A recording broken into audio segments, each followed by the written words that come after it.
আজকের এই ভিডিওটা শুধু গাইবান্ধার মানুষদের উদ্দেশ্য করে, আপনাদের নিজের জেলার মানুষ যার নাম হচ্ছে বৃষ্টি, যে কিনা প্রতিনিয়ত সোশ্যাল মিডিয়াতে বিভিন্ন ভাষা খারাপ করে ভিডিও কন্টেন্ট বানাইতেছে।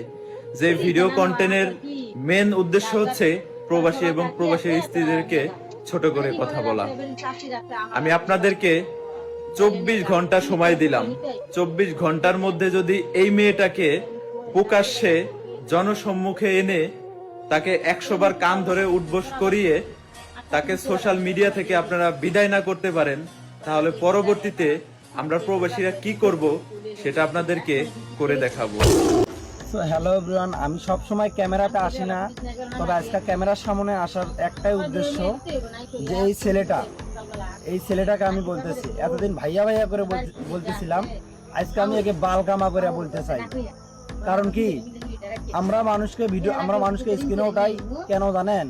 মানুষ আমাদেরকে গাইলে আমরাও মানুষকে গাইলি, এজন্য উচিত কথা বললে আমাদের দোষ, এটাই। আর এই ছেলেটা কি বলতেছে যে 24 ঘন্টার মধ্যে আমার ওয়াইফকে যাই হোক কান ধরে উঠবোস করতে হবে নাকি? আচ্ছা, আমি একটা কথা বলি, কথাটা সবাই শুনে যান।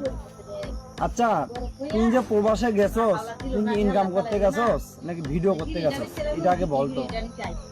তোর যে এত বড় একটা আইডি, তুই যে এতগুলা ভিডিও করছস, তুই কি কাউকে স্ক্রিনে না উঠাইয়া কোনো একটা ভিডিও একা একা করছিলা? আচ্ছা, এই ছেলেটা কি কাউকে স্ক্রিনে না উঠাইয়া একা একা কোনো ভিডিও করছিল? আপনারা তো আইডিতে ঢুকে দেখবেন। আর দ্বিতীয়ত কথা, তোমার কথা মতো কি গাইবান্ধা